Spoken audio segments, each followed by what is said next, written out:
Hello बच्चों, स्वागत है आपका मिस्टर मैथमेटिक्स में। क्लास 11th डीपीपीज अपन सॉल्व कर रहे थे। डीपीपी नंबर 11 अपन सॉल्व कर रहे हैं, तो निकाल लीजिए सभी लोग डीपीपी नंबर 11। डीपीपी नंबर 11 के सबसे पहले आप आंसर की नोट कर लीजिए। क्वेश्चन नंबर 1, क्वेश्चन नंबर का ऑप्शन है B. Question number 2, question number 2 का आंसर है A. Question number 3, question number 3 का आंसर है C. Question number 4, question number 4 का आंसर है ए। क्वेश्चन नंबर 5 का आंसर है सी और क्वेश्चन नंबर 6 का आंसर है 006।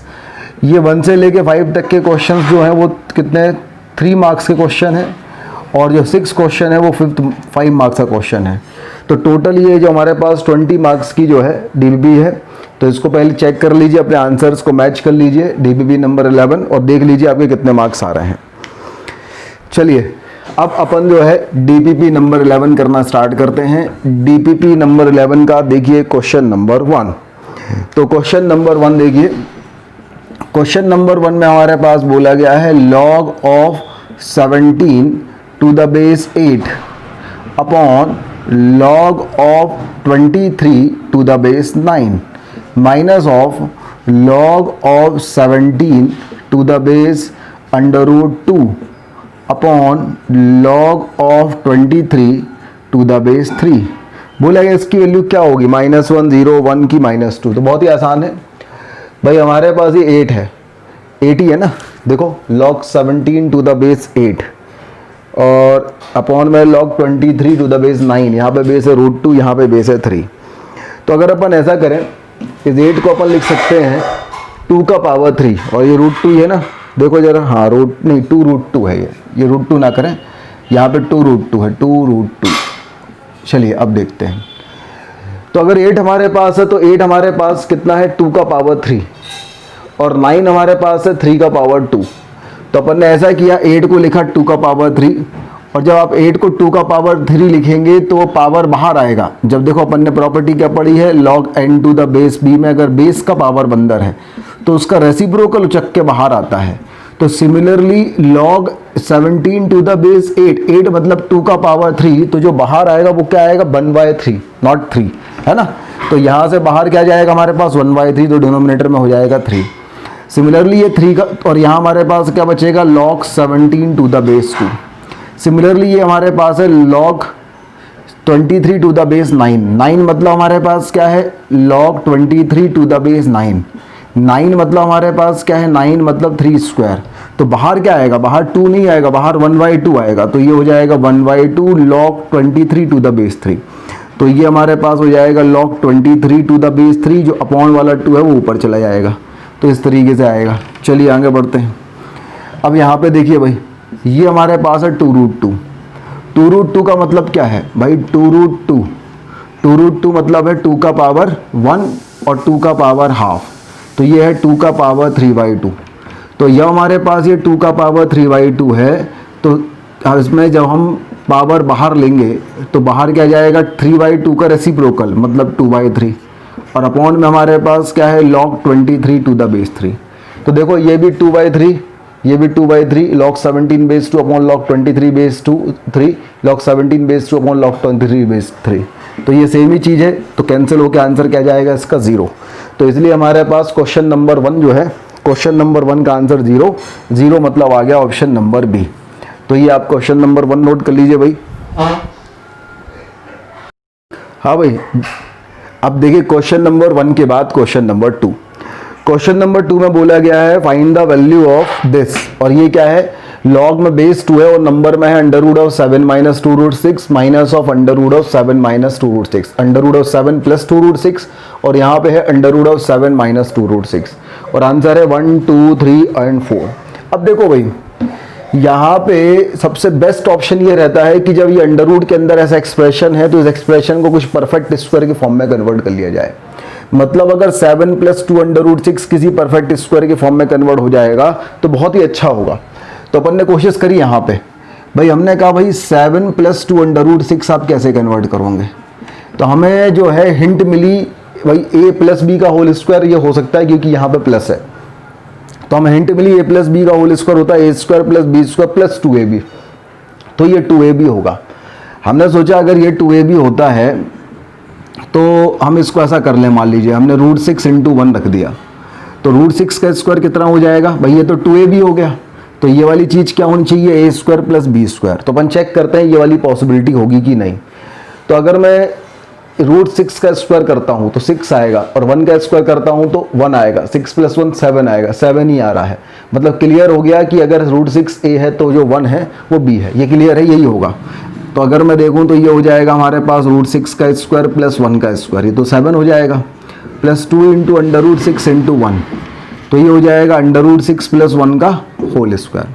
तो एक चीज़ क्लियर हो गई कि अगर 7 + 2 अंडर रूट 6 प्लस 1 का होल स्क्वायर है, तो 7 - 2 अंडर रूट 6 जो होगा वो रूट 6 - 1 का होल स्क्वायर होगा। तो यहाँ पे हमारे पास ये हो जाएगा लॉग बेस 2, और ये हो जाएगा under root of root 6 plus 1 का whole square minus under root of root 6 - 1 का होल स्क्वायर।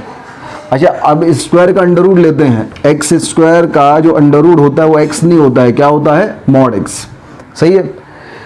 तो सिमिलरली इसका अंडर रूट हो जाएगा mod of root 6 plus 1 minus of mod of root 6 - 1, और यहाँ हमारे पास आ जाएगा लॉग ऑफ बेस 2। अब मॉड के बारे में पता है कि अगर मॉड में जो इनपुट हो रहा है, जो मसाला है, वो अगर पॉजिटिव होगा तो ये मॉड पॉजिटिव साइन के साथ ओपन होगा, और अगर मॉड में जो मसाला है, जो इनपुट है, वो नेगेटिव होगा तो ये मॉड नेगेटिव साइन के साथ ओपन होगा। तो ये रूट 6 प्लस 1 ये तो पॉजिटिव है, तो ये वाला मॉड तो पॉजिटिव साइन के साथ ओपन होगा, तो रूट 6 प्लस 1 ही हो जाएगा। अब ये देखो, रूट 6 की वैल्यू 1 से तो बड़ी होती है, तो रूट 6 - 1 भी पॉजिटिव होगा, तो ये भी पॉजिटिव साइन के साथ ओपन होगा, तो ये भी रूट 6 - 1 हो जाएगा, और हो जाएगा लॉग बेस 2। अब जैसे ही मैं ब्रैकेट ओपन करूंगा तो ये plus root 6 minus root 6 cancel हो जाएगा, ये 1 + 1 2 हो जाएगा, और लॉग 2 टू द बेस 2 क्या हो जाएगा, 1। तो answer of this question is 1। तो देख लें अपन क्वेश्चन नंबर जो 2 है, क्वेश्चन नंबर 2 में हमारा जो आंसर है वो क्या आ जाएगा, ए। तो क्वेश्चन नंबर 2 का आंसर ए आ गया। तो यहाँ तक नोट कर लीजिए, क्वेश्चन नंबर 2 का आंसर आ गया ए। क्वेश्चन नंबर 3 देखते हैं भाई। क्वेश्चन नंबर 3 पढ़ो भाई। बोला गया the solution set of the equation, और इक्वेशन ये है log 3x² plus 12x plus 19 to the base 10 और minus of log 3x plus 4 to the base 10 equal to 1। तो इसका सॉल्यूशन सेट कैसा होगा, नल सेट होगा, मतलब कोई भी एलिमेंट नहीं होंगे, सिंगलटन सेट होगा, एक ही एलिमेंट होगा, a set consisting of exactly 2 element होंगे, या a set consisting of more than 2 element होंगे। मतलब इसके कितने सॉल्यूशन होंगे वो पता करना है, 0 सॉल्यूशन होंगे, 1 सॉल्यूशन होंगे, 2 सॉल्यूशन होंगे, या मोर देन 2 सॉल्यूशंस होंगे। तो अपन ऐसा करते हैं, अपन यहाँ पे देखें तो ये 2 लॉग दिए हैं, इन दोनों लॉग का बेस सेम है 10 और बीच में सब्ट्रैक्ट है। तो ये प्रिंसिपल प्रॉपर्टी नंबर कौन सी लगेगी, यहाँ पे प्रिंसिपल प्रॉपर्टी नंबर 2 लगेगी कि ये log m minus log n है, तो log m अपॉन n आ सकता है।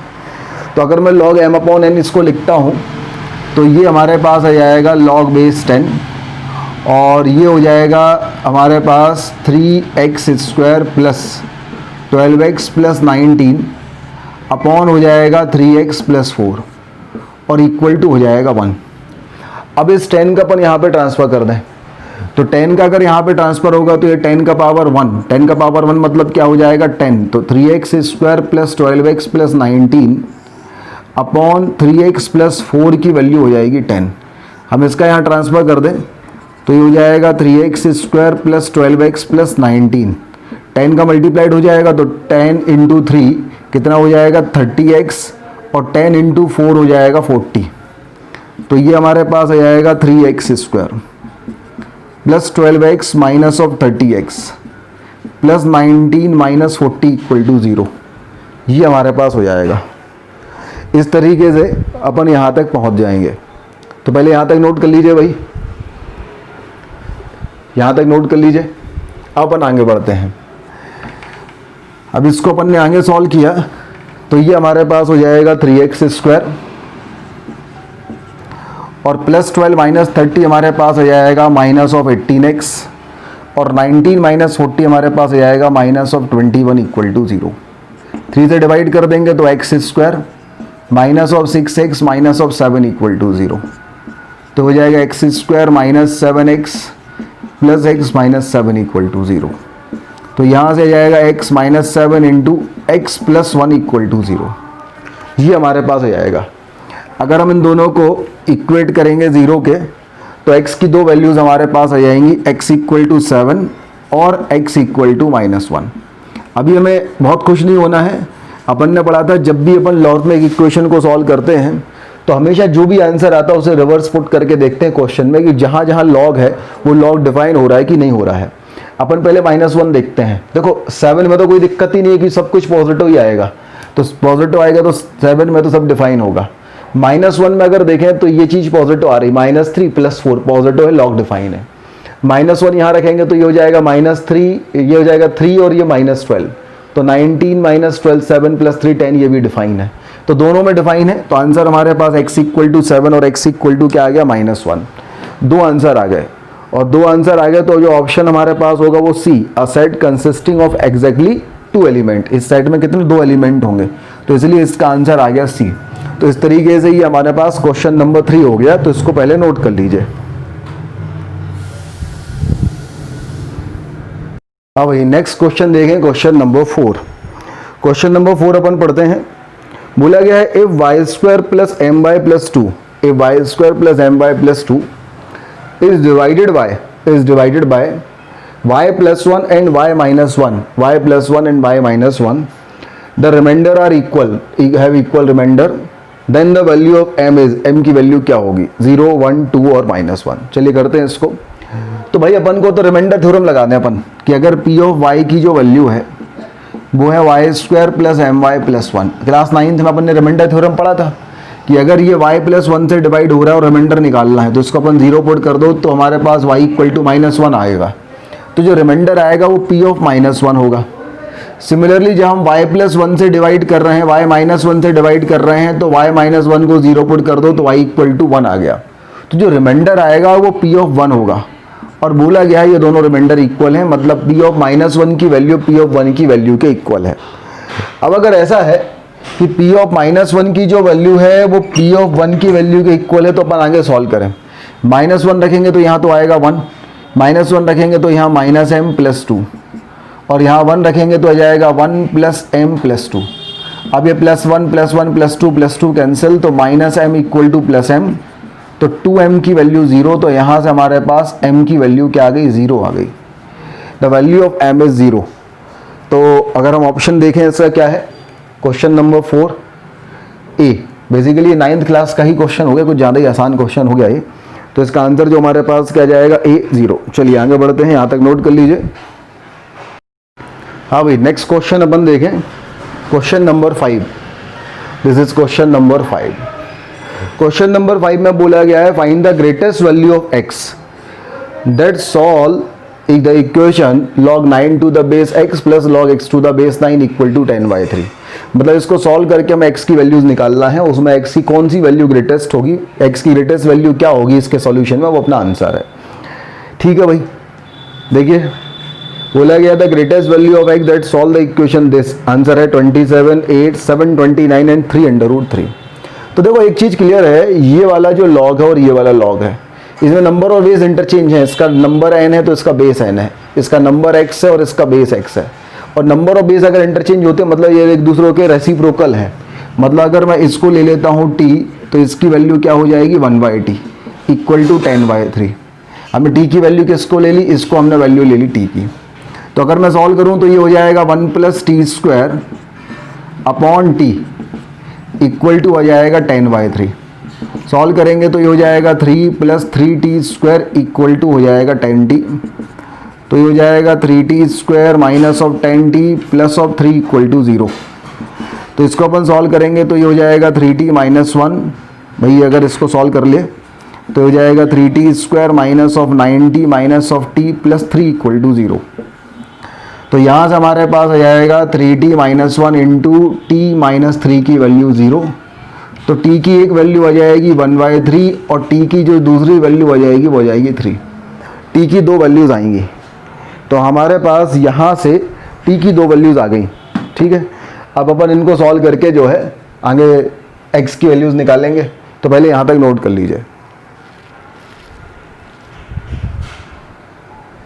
चलिए आपने यहाँ तक नोट कर लिया होगा वीडियो पॉज करके। अब अपन आगे सॉल्व करते हैं। t की दो वैल्यूज़ हमारे पास आई। t की एक वैल्यू आई 1/3, अगर हम t की वैल्यू रखते हैं 1/3 और t की वैल्यू हमने log x to the base 9 लिया था, इसकी वैल्यू है 1/3, तो x की वैल्यू हमारे पास क्या जाएगी 9 का पावर 1/3।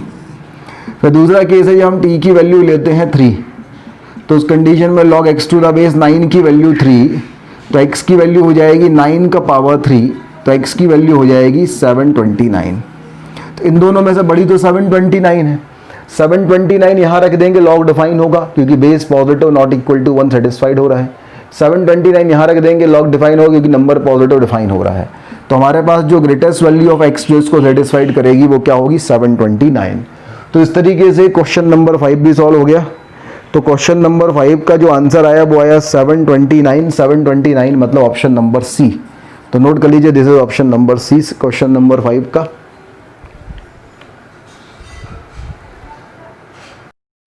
हाँ भाई, नेक्स्ट क्वेश्चन है क्वेश्चन नंबर 6। तेरा क्वेश्चन नंबर 6 एक बार पढ़िए। बोला है sides of a triangle are the characteristics of logarithm 325, 1603 and 10,000 to the base 3, 11 and 9 respectively. Find the area of the triangle. क्या बोल रहे हैं कि हमारे पास जो ट्राइंगल है उसकी साइड्स अगर अपन ABC लेते हैं तो जो A की वैल्यू है वो है कैरेक्टरिस्टिक्स ऑफ log 325 और जो दूसरा हमारा log 325 टू द बेस 3। जो B हमारे पास है वो है characteristics of log 1603 to the base 11 और C हमारे पास जो है वो है characteristics of log 10,000 to the base 9। ये है। चलिए अपन देखते हैं तो अपन क्या वैल्यू होगी कैरेक्टरिस्टिक्स की।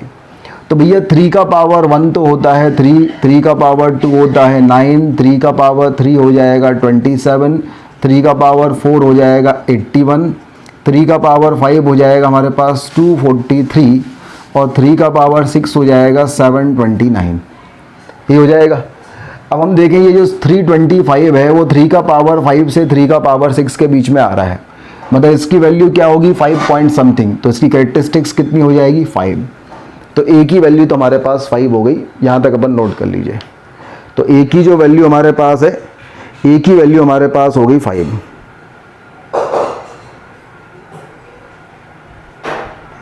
तो अब हम करते हैं B के बारे में बात।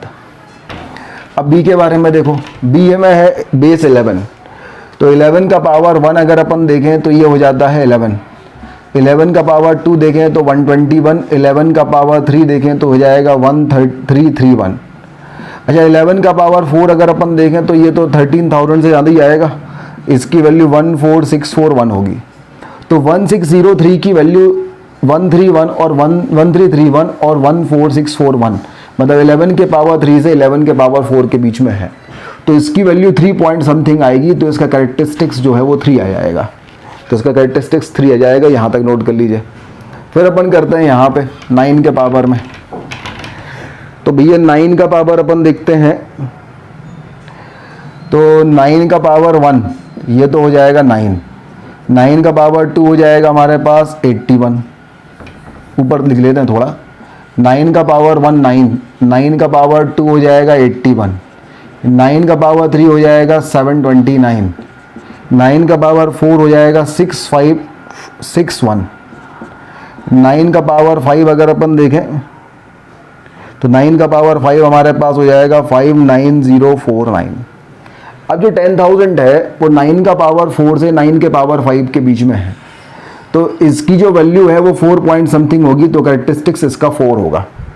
तो अब देखो बहुत ही क्लियर हो गया है कि जो साइड्स ऑफ द ट्राइंगल है वो 3 4 5 होगा, और 3 4 5 तो एक पाइथागोरियन ट्रिपलेट है। इसका मतलब ये है कि हमारे पास जो ट्राइंगल होगा वो एक राइट एंगल ट्राइंगल होगा, उसकी एक साइड 3 होगी, एक 4 होगी और लॉन्गेस्ट साइड 5 होगी। तो इसका एरिया हमारे पास हाफ बेस इंटू हाइट से हमारे पास 3 into half base into height, half 3 into 4 से हमारे पास जो एरिया है वो 6 आ जाएगा। तो answer of this question is 6। तो इसलिए क्वेश्चन नंबर जो 6 है इसका आंसर 6 स्क्वायर यूनिट है। तो इस तरीके से बच्चों अपन ने आज DPP नंबर 11 कंप्लीट कर ली, क्लास 11th की DPP नंबर 11। नेक्स्ट क्लास अपन मिलेंगे DPP नंबर 12 के साथ। चलिए मिलते हैं, धन्यवाद।